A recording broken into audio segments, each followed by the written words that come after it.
Assalamualaikum warahmatullahi wabarakatuh. Selamat siang, yang terhormat Bapak Muslimin SEMSC dan teman-teman sekalian. Pada siang hari ini, kami dari kelompok 7 izin mempresentasikan penganggaran penelitian dan pengembangan.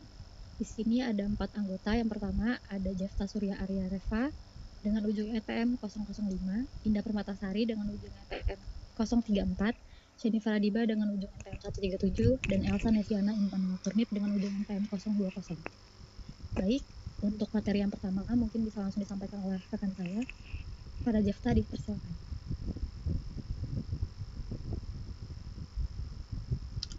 Oke, kita masuk materi pertama yaitu Relationship of Research and Development and Engineering to the Total Budgeting Process. Untuk memahami hubungan antara penelitian dan pengembangan, serta rekayasa dengan keseluruhan proses penganggaran, perbedaan antara fungsi-fungsi tersebut dan fungsi-fungsi perusahaan lainnya akan diperiksa. R&D adalah investasi untuk masa depan. Data statistik yang dikumpulkan dari berbagai sumber menunjukkan hubungan yang menarik antara keuntungan dan penjualan. Data tersebut mengasumsikan pasar bebas, situasi monopoli atau industri yang diatur oleh pemerintah termasuk dalam kategori yang berbeda, kurva penjualan dan keuntungan yang khas untuk produk industri dan beberapa produk konsumen ditunjukkan dalam Exhibit 22.1. Next.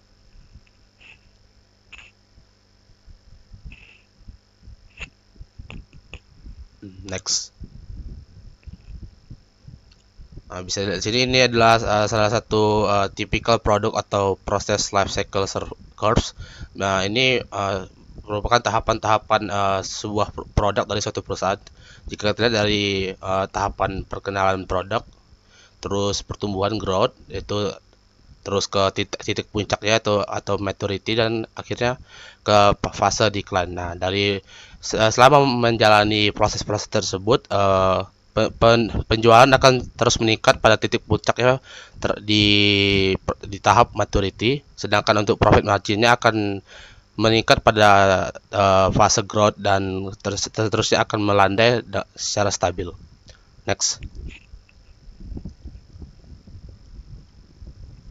Ini adalah level of technology industry dan position that a company wants to attain. Level of technology industry ini, setiap industri memiliki pemimpin teknologi. Perusahaan inovatif menetapkan industri kecepatan teknologi. Perusahaan-perusahaan yang tidak mengimbangi akan kehilangan pangsa pasar. Untuk menunjukkan variasi pengeluaran R&D tersebut dari industri akan ada di pameran 22.2. Nah, untuk selanjutnya itu position that company wants to attain. Dari informasi yang ditunjukkan di lampiran 22.2 jelas bahwa setiap perusahaan dapat menggunakan data statistik sebagai panduan anggaran untuk meningkatkan R&D-nya di beberapa industri. Menjadi yang kedua, di pasar dengan produk unggulan itu masuk akal. Tetapi di industri lain menjadi yang kedua di pasar produk unggulan itu adalah bentuk kegagalan. Siklus hidup produk atau produk life cycle dan tingkat teknologi digabungkan di beberapa industri, misalnya elektronik, untuk memaksa keusangan produk yang dipaksakan sendiri. Next. Nah, jika dilihat dari tabel tersebut, ini bermacam-macam industri yang total pengeluaran yang dikeluarkan oleh perusahaan di industri tersebut untuk melakukan penelitian research and development. Kalau kita ambil contoh untuk perusahaan yang berada di industri mikroelektronik itu mereka harus mengeluarkan budget yang cukup besar dari persenan dari keuntungan mereka, yaitu 123,6%, dengan rata-rata budgetnya itu 9,6, dan rata-rata budget untuk gaji dari perusahaan, gaji untuk karyawan itu sebesar 7,7.080. Next. Ini adalah problem in establishing research and development and engineering objective. Sebelum tujuan teknis dapat ditetapkan, tujuan perusahaan harus ditentukan. Tujuan perusahaan atau kelompok menetapkan jalur yang jelas untuk pengembangan bisnis. Jika jalur tersebut tidak didefinisikan, perkembangan teknologi dapat bertentangan dengan pertumbuhan perusahaan yang diinginkan. Perusahaan besar telah menyadari kebutuhan selama ini bertahun-tahun. Sayangnya, perusahaan kecil sering meninggalkan tujuan tersebut tanpa spesifikasi. Langkah pertama dalam perencanaan teknis adalah mendapatkan atau menetapkan. Jika perlu, objek perusahaan, kepala pejabat eksekutif yaitu CEO-nya harus dikonsultasikan dalam masalah ini. Yang kedua adalah langkah untuk pengembangan tujuan teknologi yang koheren untuk satu, penilaian dasar jika ada, kedua, pengembangan produk atau proses baru, ketiga, pemeliharaan produk, proses atau aktivitas yang ada, dan yang terakhir kegiatan defensif dalam menanggapi dorongan kompetitif atau persyaratan peraturan. Next.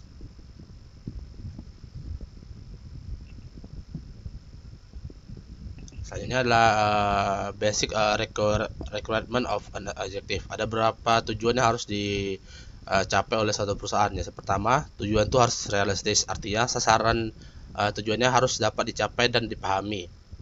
Yang kedua, tujuan harus dapat diukur dalam satu atau semua kategori ini, yang terdiri dari jadwal, fiskal, kuantitas, dan kualitas. Nah, dari jadwal sendiri itu pencapaian tugas yang diberikan dalam periode tertentu. Semakin dekat tugas dengan kondisi terkini, semakin sulit proyeksinya terjadwal. Nah, untuk fiskal sendiri itu berhubungan dengan anggaran. Anggaran adalah pengukuran fiskal khusus atau keuangan versus waktu dan pencapaian. Pengukuran fiskal ini lainnya meliputi penjualan, laba, dan pengeluaran. Selanjutnya adalah kuantitas. Kuantitas ini adalah pengukuran yang mudah jika perencanaan di awal realistis. Selanjutnya kualitas. Kualitas ini pengukuran yang lebih sulit, mungkin butuh waktu bertahun-tahun untuk menentukan kualitas teknologi baru atau dampaknya terhadap pelanggan. Tentu saja pengukuran yang tidak bisa dilakukan dalam pengendalian kualitas lebih mudah ditentukan dan diukur. Ya, next. Selanjutnya yaitu using corporate objective to develop research and development budgets. Nah, itu di beberapa industri menjadi yang kedua di pasar dengan produk yang unggulan itu termasuk masuk akal. Sedangkan di tempat lain menjadi yang kedua termasuk kejaminan gagal. Sebagai contoh di industri elektronik dan sebagainya. Next.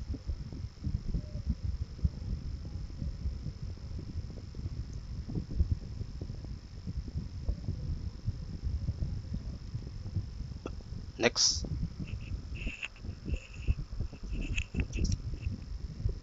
Baik, selanjutnya saya izin melanjutkan mengenai poin yang tadi sudah disampaikan sebelumnya. Selanjutnya ada long and short range technological objective. Nah, di sini itu ada tujuan jangka panjang yang biasanya mencakup visi dan strategis yang lebih luas. Seringkali berfokus pada inovasi besar yang dapat mengubah cara kita hidup atau bekerja dalam dekade mendatang. Nah, rentang waktu tujuan jangka panjang ini 3 hingga 10 tahun. Nah, sebaliknya, kalau tujuan jangka pendek itu lebih berfokus pada pencapaian hasil yang lebih cepat dan dapat diukur dalam waktu yang dekat. Nah, rentang waktu untuk jangka pendek ini kurang dari 3 tahun. Selanjutnya ada technological budgeting segmentation rotation. Jadi di sini itu pada perusahaan besar di Amerika Serikat, dan anggaran segmentasi di bidang teknologikal itu biasanya di range yang pertama itu ada di research and exploration itu 0 sampai dengan 10%.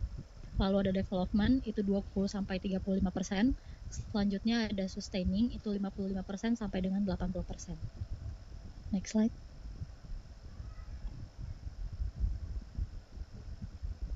Nah, di sini ada gambaran budget tersebut dibagi menjadi 3 jenis teknik.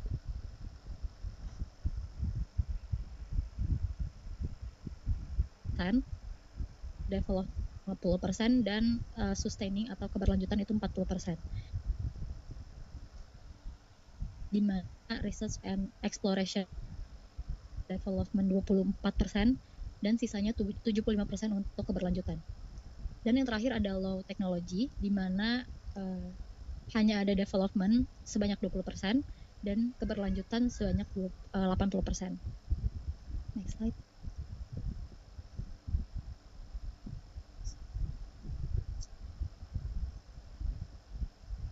Selanjutnya ada developing a technological budget. Nah, di sini untuk mengembangkan anggaran teknologi baik untuk R&D maupun rekayasa perlu menggunakan prinsip dan selektivitas. Kelengkapan personel teknis, peralatan, dan fasilitas memerlukan beberapa pendekatan untuk pengoptimalan area yang langka dan sulit atau susah dijangkau. Jadi yang pertama itu ada 3 langkah. Yang pertama project screening, terus yang kedua ada setting project priorities and evaluation finance, dan yang terakhir ada risk analysis and final project selection. Nah, boleh next slide.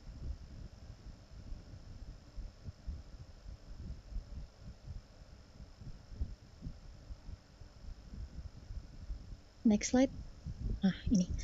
Yang pertama itu ada project screening dalam konteks pengembangan anggaran teknologi adalah proses sistematis untuk menilai dan memilih proyek-proyek teknologi yang akan didanai atau dilaksanakan.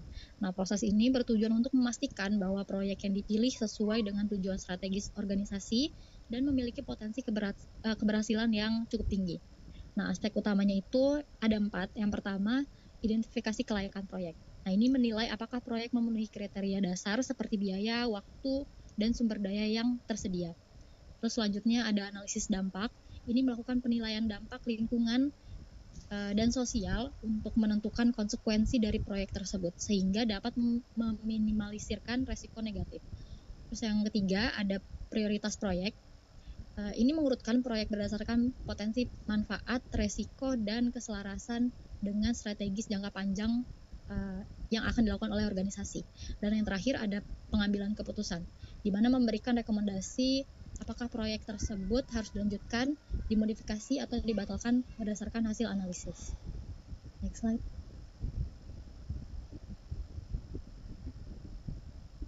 Oke, selanjutnya di sini ada setting project priorities and evaluation finance.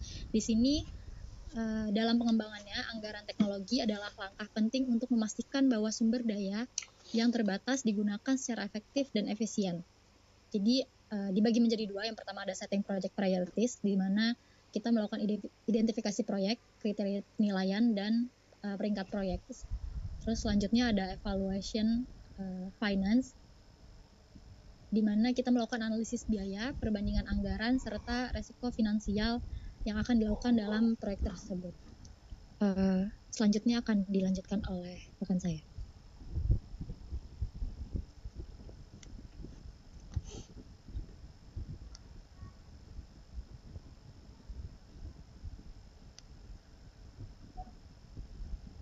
Selanjutnya ada risiko analysis and final project selection. Jadi analisis risiko ini dapat dilakukan dengan cara ilmiah atau didasarkan pada pengalaman. Jika pengalaman digunakan untuk mengevaluasi risiko, teknik biaya modal variabel adalah umum. Sedangkan jika metode ilmiah yang digunakan, maka analisis Monte Carlo maupun analisis sensitivitas dapat digunakan. Analisis risiko membawa kredibilitas pada evaluasi. Bila pengalaman ini digunakan untuk menilai risiko proyek, berbagai tingkat biaya modal digunakan. Biaya modal biasanya adalah tingkat diskonto yang digunakan dalam penganggaran modal. Biaya modal rata-rata ini mencakup rasio utang terhadap ekuitas. Misalnya, asumsikan utang sebesar 20%, biaya ekuitas sebesar 16,5%, dan biaya utang sebesar 9%. Nah, biaya modal rata-ratanya adalah 20% ini dikali 9% ditambah 80% dikali 16,5%. Hasilnya adalah 15%. Salah satu metode untuk menormalisasi risiko adalah dengan menerapkan tingkat diskonto yang berbeda pada risiko yang berbeda. Proyek-proyek berisiko tinggi diberi tingkat diskonto yang lebih tinggi. Sebaliknya, proyek-proyek berisiko rendah, proyek diberi tingkat diskonto yang lebih rendah. Data ini dapat diperoleh secara historis dengan lini produk atau berdasarkan segmen industri. Next.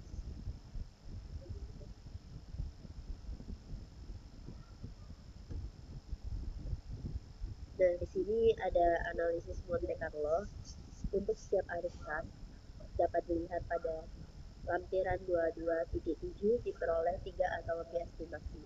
Estimasi biaya ini membentuk kurva karakteristik tahunan arus kas untuk aktivitas tersebut. Estimasi optimis, pesimis, dan kemungkinan besar merupakan data masukan normal. Masalahnya dibatasi oleh estimasi ini. Beberapa di antaranya saling terkait, misalnya biaya penjualan dan produksi. Pendekatan alternatif adalah membagi data ke dalam beberapa wilayah, misalnya 1 hingga 5, dan kemudian menggunakan generator angka acak untuk setiap kurva arus kas. Hal ini ditunjukkan secara simbolis dalam lampiran 22.10. Cross coping juga ditunjukkan setelah kurva ditentukan dan data telah dibagi ke zona, dimungkinkan untuk menghasilkan angka acak untuk setiap aktivitas berdasarkan tahun dan kemudian menghitung NPW untuk data tersebut. Mengulangi proses tersebut 100 atau 1000 kali akan menghasilkan rentang nilai NPW yang mungkin terjadi. Program komputer untuk proses ini tersedia. Selanjutnya, pendekatan alternatif adalah melakukan perhitungan NPW tunggal dengan data terbaik yang tersedia. Kemudian, gangguan atau pergeseran data ini akan ditekankan pada perhitungan. Beberapa pergeseran data ini tidak akan signifikan terhadap NPW, yang lain akan mengubah NPW secara signifikan. Ini adalah analisis sensitivitas. Membantu analisis keuangan menentukan area yang harus diperkirakan ulang atau dikontrol secara hati-hati selama evolusi proyek. Analisis Monte Carlo dan sensitivitas ini dapat diterapkan pada semua alat analisis keuangan seperti IRR, NPW, dan PI. Alat-alat tersebut menunjukkan kekuatan atau kelemahan suatu proyek, yang dimana proyek-proyek akan mudah masuk ke dalam kategori buruk harus dihindari. Pemilihan proyek yang akhirnya dapat dipandu oleh dampak laba dan risiko.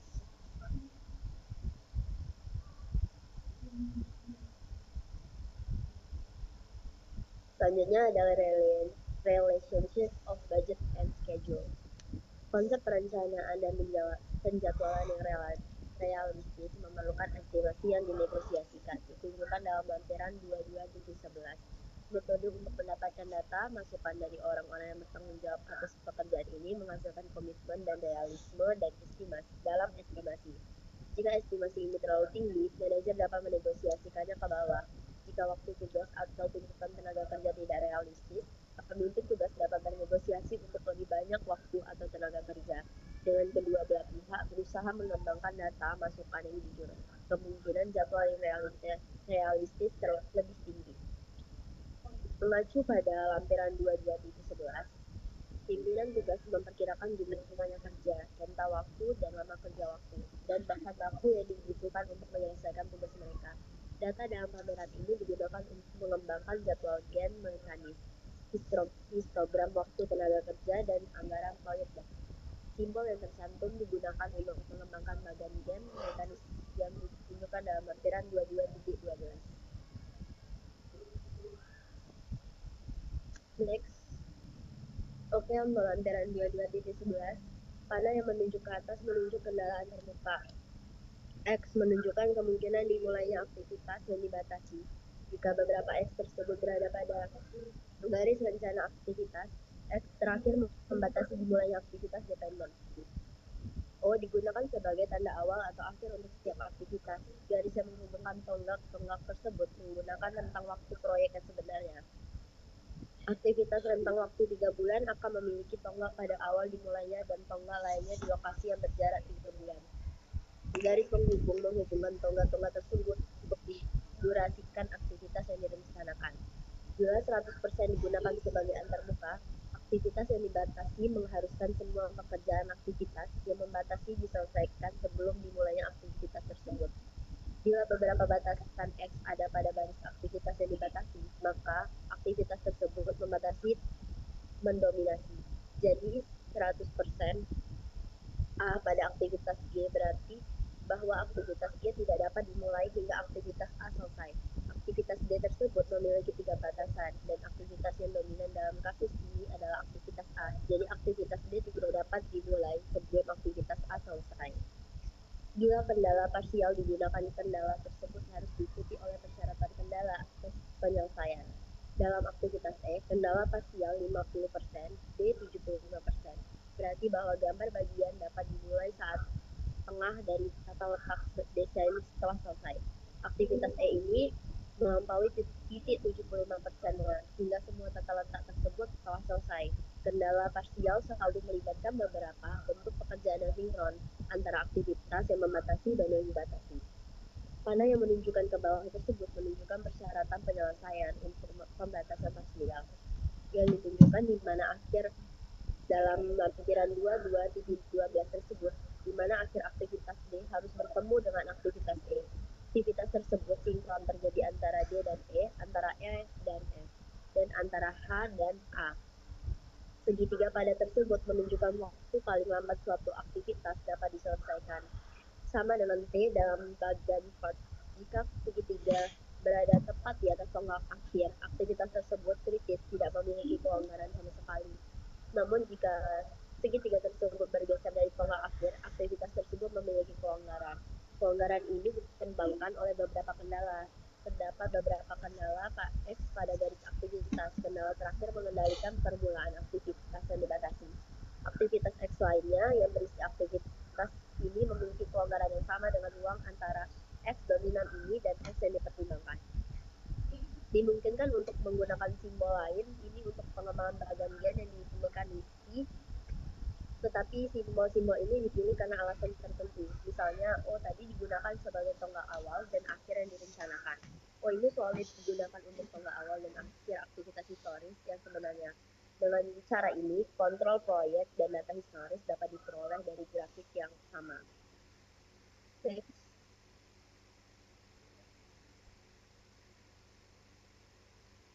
Selanjutnya tabel 22.14 ini untuk mengembangkan anggaran proyek. Biaya untuk keterampilan yang ditunjukkan dalam lampiran 22.14 ini ditambahkan secara vertikal untuk setiap bulan program tenaga kerja. Pada minggu pertama proyek, biaya pemanfaatan tenaga kerja itu $15.000. Pada minggu berikutnya, biayanya adalah $9.000 dan seterusnya. Biaya mingguan tambahan ditambahkan dengan cara untuk mengembangkan informasi yang ditunjukkan dalam baris tambahan. Biaya ini kemudian ditambahkan secara kumulatif untuk membentuk baris berikutnya dari lampiran 22.15 berikutnya. Anggaran dasar proyek adalah plot, biaya tenaga kerja, biaya material disinkronkan dalam kerangka waktu yang benar. Ketika anggaran material dan tenaga kerja ini ditambahkan bersama-sama, maka total anggaran diperoleh. Next.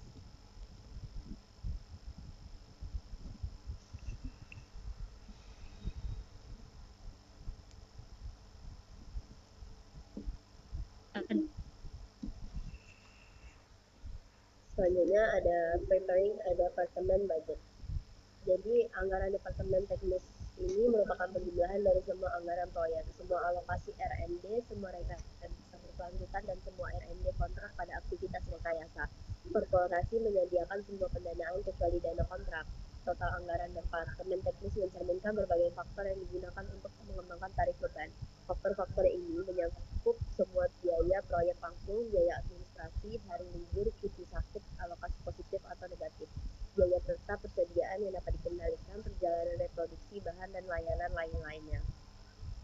Baiklah, selanjutnya akan dijelaskan oleh rekan saya.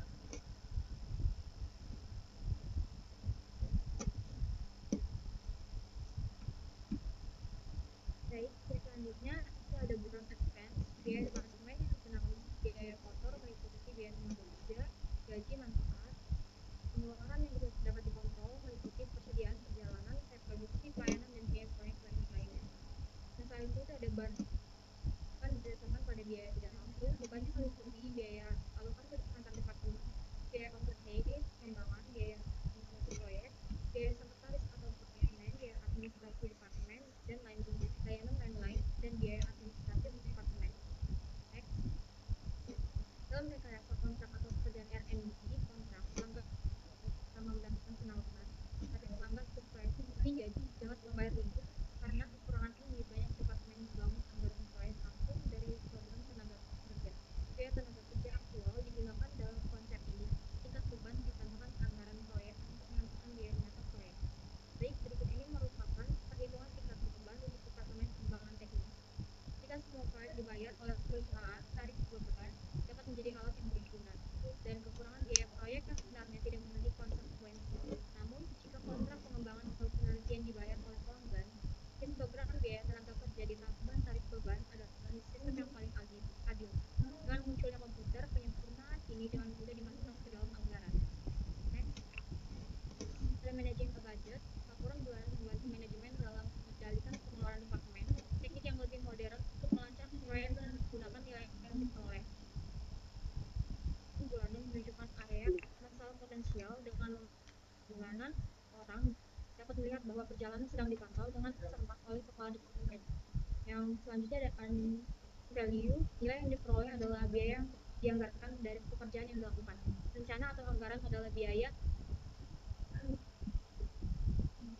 yang dianggarkan dari pekerjaan yang dijadwalkan. Biaya aktual dari pekerjaan yang dilakukan melacak pengeluaran aktual dari paket pekerjaan proyek. Paket kerja adalah blok bangunan untuk menetapkan nilai yang diperoleh. Paket kerja dapat mengambil banyak bentuk yang dikategorikan sebagai berikut. Yang pertama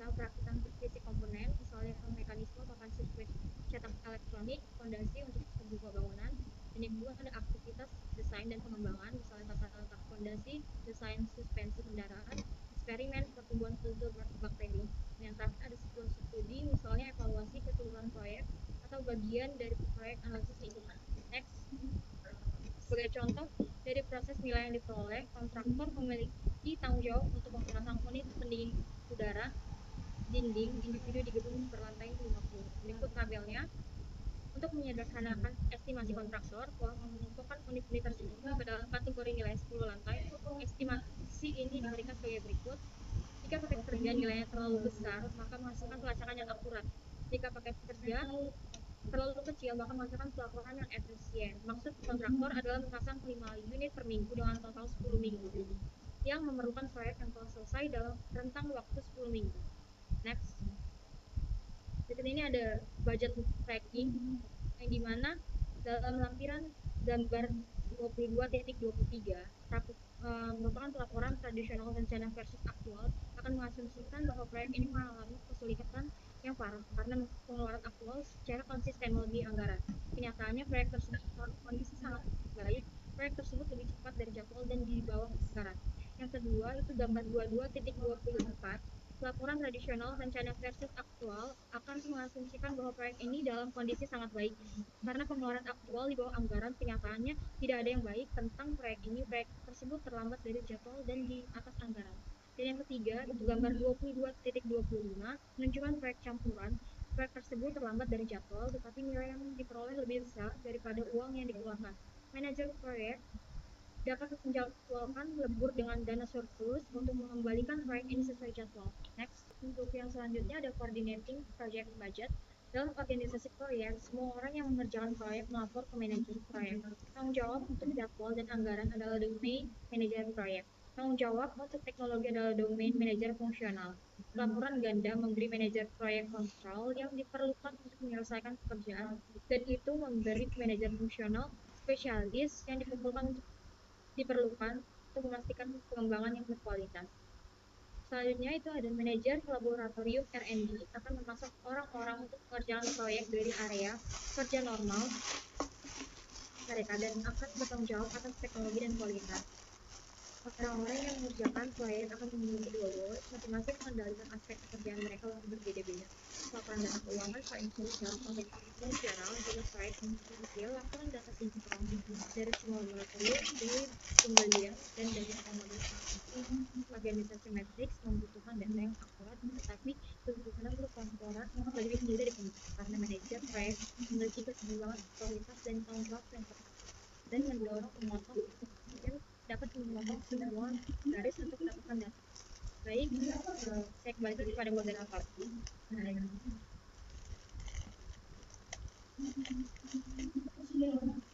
Baik, berakhir sudah pemaparan materi dari kelompok 7. Saya ucapkan terima kasih atas perhatiannya. Saya akhiri. Wassalamualaikum warahmatullahi wabarakatuh.